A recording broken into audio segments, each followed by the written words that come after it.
Hey guys, how's it going? My name is Keith with FrSky North America, and in this video I'm going to be going over the initial setup of your new RF007 flight controller, getting it bound, getting it connected, and getting it set up in your radio. As you can see here, I have the lovely red RF007, which is the twin version, so it has the built-in twin protocol receiver, and I'm going to be using this X20RS, which also has the built-in twin protocol. Now the setup process between this one and the Archer version is pretty much the same, so this video should cover both pretty well. We're going to start out on the radio in Ethos, and then we will move to the rotor flight unit once we have something going on in here. As you can see here, this is my actual rotor flight model that I use on my helicopters. So I have my custom layout done and all my widgets just like that. But we're actually going to start fresh for this video. So I'm going to go to Model, Model Select, and hit the plus button to make a new model. We're going to select heli and hit next. It's going to ask us what kind of heli it is, and it is flybarless. We don't need to change that. This is going to make the default mixes for you. All of these are good except for pitch. Most flybarless units have channel 5 as the gyro gain and pitch on channel 6. However, Rotor Flight does not have a gyro gain channel, so pitch actually is going to go on channel 5. So we'll just move that down, change it to channel 5, and hit next. And I'm going to go ahead and give it a name. I'm just going to call it RF for Rotor Flight. Hit next again, and there's our model. I'm going to go to Model again, go to Mixes, and as you can see, it's made the basic mixes for us. We've got aileron, elevator, throttle, rudder, pitch, and bank. Bank is going to be your profile switching, which is what allows you to change PID gains and rates and everything else in flight using a switch. Right now, as you can see, it doesn't have a source, so we're going to go ahead and edit this one and give it an input. So you tap that input box and it brings up this little dialog, and you move the switch that you want to assign it to. In my case, I'm going to use switch E, and it automatically picks it up, tap away, and there you go. It's already on channel 7, which is perfect. So that's done. Now I'm going to go back to the main mixes page, and I'm going to create a new mix for ARM. And hit free mix. It asks here where you want to put it. I'm going to put it after pitch, because this is going to go on channel 6. I'm going to name it ARM. Scroll down to the bottom and change the output to channel 6. Give it a name. There we go. And then I'm going to give it a source. And personally, I use this switch right here for ARM. Of course, you're free to use any switch you want. Some people put it on this one right here, but I use this one. And of course, you can see after I moved the switch, it picked it up. We'll just tap away, and there's our ARM. So now we have 7 channels. I'm going to go ahead and add one more for rescue. Do another free mix. I'm going to put it at the last position, because this is going to be channel 8. I'll give it a name, rescue, and scroll down to the outputs and put it on channel 8. And finally, we can give it a source. I like to use this momentary switch here. And it picked it up, tap away, and there's our rescue mix. Now we've got 8 channels. These are the basics. You can do more, but I would say for a starter setup, this is all we're going to do for now. Now we're going to go ahead and go to the throttle mix and edit it. And right now we need to give it a throttle hold switch, which I'm going to use this one for. So I'll move that, and I'll make sure that throttle hold is in this position. And we'll close that. And as you can see, when I put this switch up, switch G, it puts the throttle all the way to 0. And that's throttle hold. One of the cool things about Rotor Flight is that if you're using the Rotor Flight governor, or even if you're using the ESC governor, you actually don't need any throttle curves at all in the radio. This is because in Rotor Flight, you can set your profile to directly control the throttle output or RPM of each bank. So what I'm going to do instead is change the input of this mix down here under special, and I'm going to change it to maximum. And what that's going to do is basically just put throttle all the way up top here and leave it there all the time, unless I do throttle hold. But if you look down here, it's just at 100%. Hold, full throttle. What that's going to allow us to do is go into our rotor flight profiles and directly set the RPM or the throttle curve and not have to worry about curves here at all. This type of arrangement is very handy for if you plan on flying multiple helicopters on one radio model, because it allows the radio to be very, very basic and just lets rotor flight handle all of the helicopter specific things. So now that we've got that done, I'm going to go back out of here and go back to the home page. Now before we go any further on the model setup, I'm going to show you how to install the LUA scripts for rotor flight that allow you to have that super nice integration and the telemetry screen. Alright, so what we're going to do is go to the GitHub rotor flight page. So go to github.com/rotorflight, and this is where all of the rotor flight related stuff can be found. So we're going to go to repositories and look for Rotor Flight LUA Ethos Suite as well as Rotor Flight LUA Ethos. So we're going to get those both open. So we've got Rotor Flight LUA scripts for Ethos. This is the original just integration. It's basically a port of the EdgeTX version with some small changes, and it's text-based, very condensed information. Then we have Rotor Flight Suite LUA scripts, which is the one you may have seen in pictures or people showing it. It's the one by Rob Thompson, and this is the more advanced but also more powerful integration that's available. It contains not only the actual integration part where you can change like the settings of rotor flight, but it also does logging and creates a few widgets that you can use on your different screens, and it does renaming of sensors, discovering of sensors, and a lot of different things. So I'm going to go ahead and download both of them and show you how to use each one of them.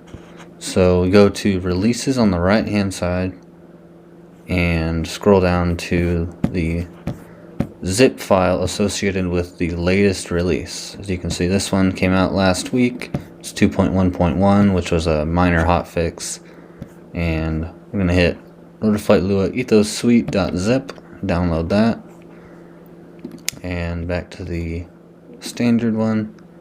Same thing here. This one did not have that hotfix because it didn't need it. 2.1.0.zip. So you've got those downloaded.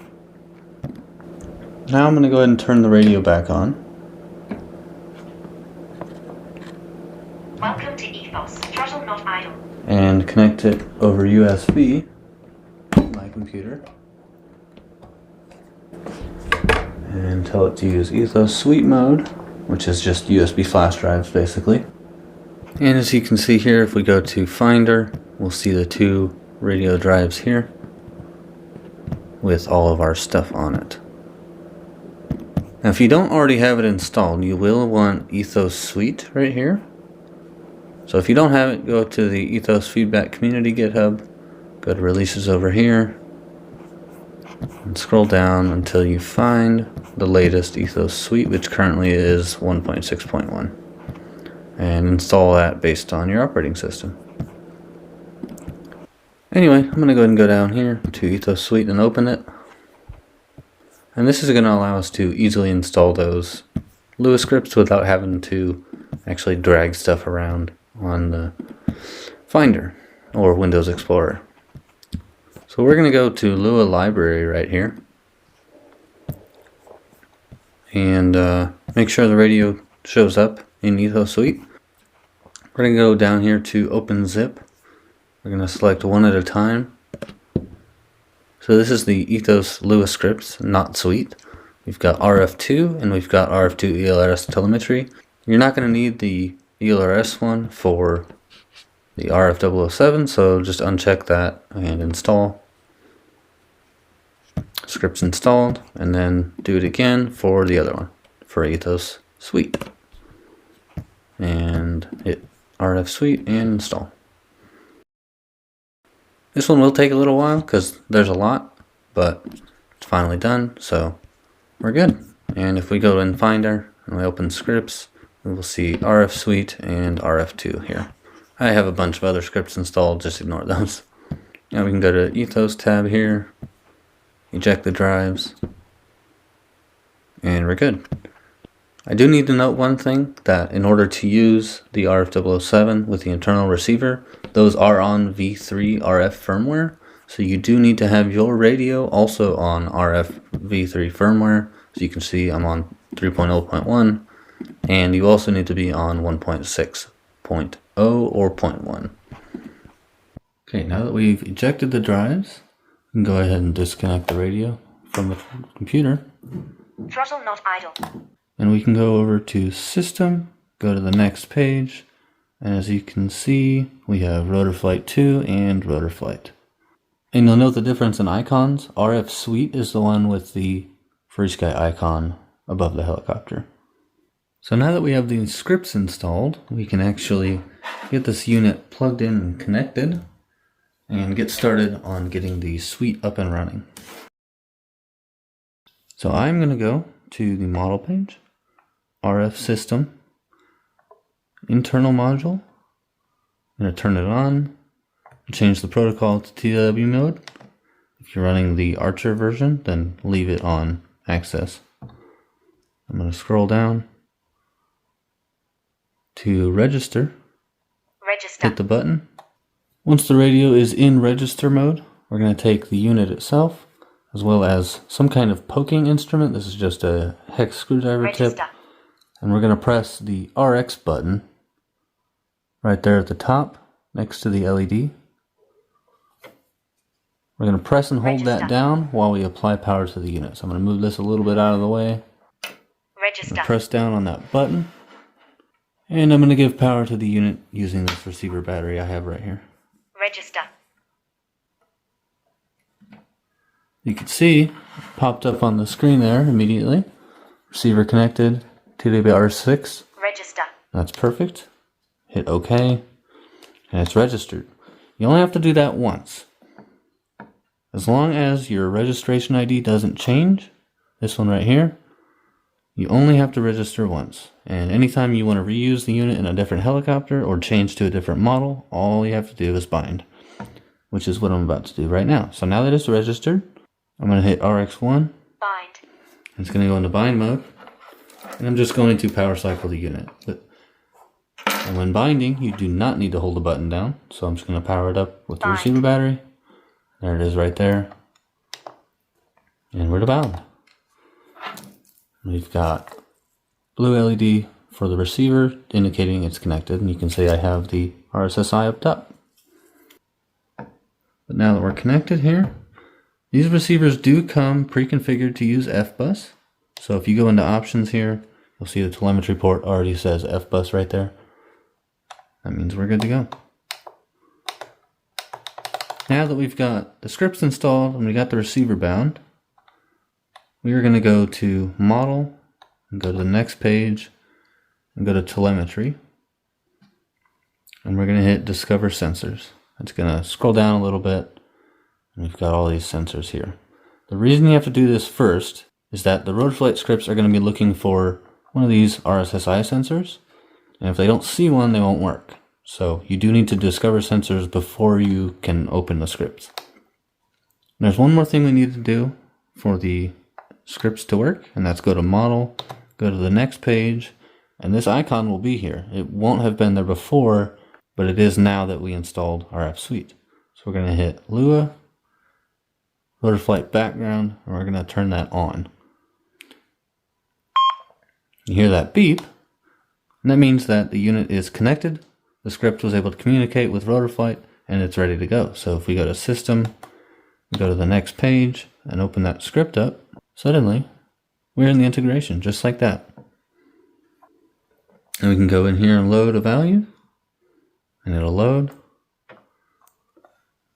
We go in here to tail rotor, Go down to governor or filters, and everything works just like that.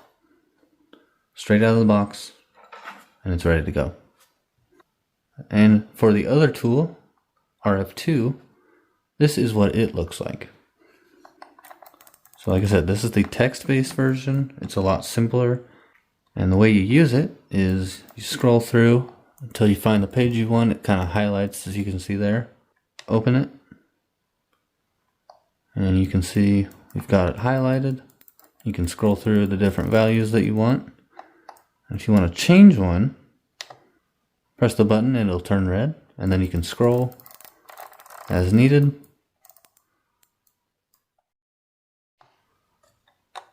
And then press and hold enter, hit save, and it will save. So that's how you use this script if you want to. Like I said, it's much simpler, much smaller, more condensed information. Then for RF Suite, when you want to save, change a value, just hit this save right here. And save. And that's how you use RF Suite.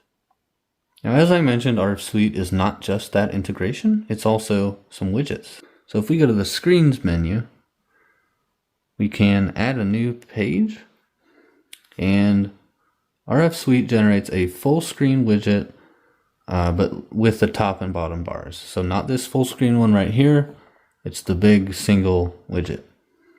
Then we can go to change widget, and we'll look backwards, and we'll see right here rotor flight status. And if we go back, we can go to the next page, and that is RF status. It does not come fully configured, so you do want to tap on it and hit configure widget. And this is where all of your widget settings are. So for your timer, you can play an alarm at 3:30 and vibrate. Your battery configuration. Now this is only going to be useful if you have voltage telemetry or current telemetry. And you can do your switch announcements if you want. So you can tell it idle speed low is on this switch. So now if I move that switch around, Idle speed low. the status widget handles all of that for you, so you don't actually have to set that up in the radio. So that is the status widget. You also get a couple of other widgets. So I'm going to add another page just temporarily. Another widget that you get is Rotor Flight Governor. Rotor Flight Governor is, there's no configuration to it. All it does is display your governor status. Right now, the governor is not set up, so it's not actually doing anything. But once you get the governor set up, you will have things like spool up, idle, disabled, off, etc. on that widget right there. And you can put that widget pretty much anywhere you want. Now, as I mentioned, the rotor flight unit itself comes pre-configured to use FBus for the communication with the receiver. But it does not enable telemetry sensors by default. In order to get rotor flight to send some sensors, we're going to open rotor flight configurator,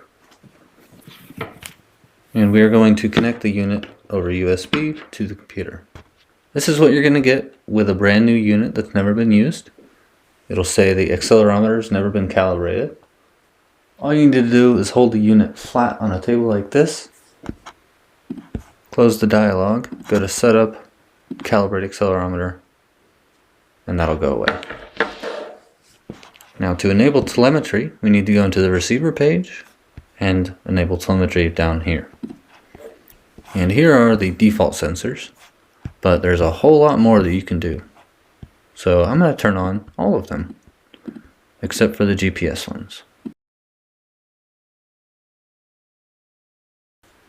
And I'm going to hit save and reboot. I'm going to go over to the radio and the telemetry page, and we've already got several added without doing anything. These are the ones that are sent as custom sensors and will not be discovered if you hit this right here. These are the ones that RF Suite will pick up and add to the list and give them a nice name. Then we can go up to Discover and we'll get a whole bunch more.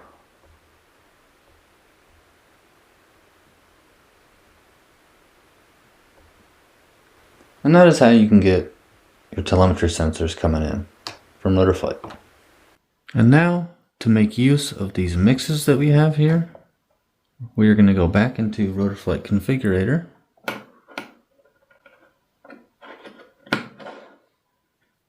And we're going to go to the receiver page. We want to check that everything's working as expected right now.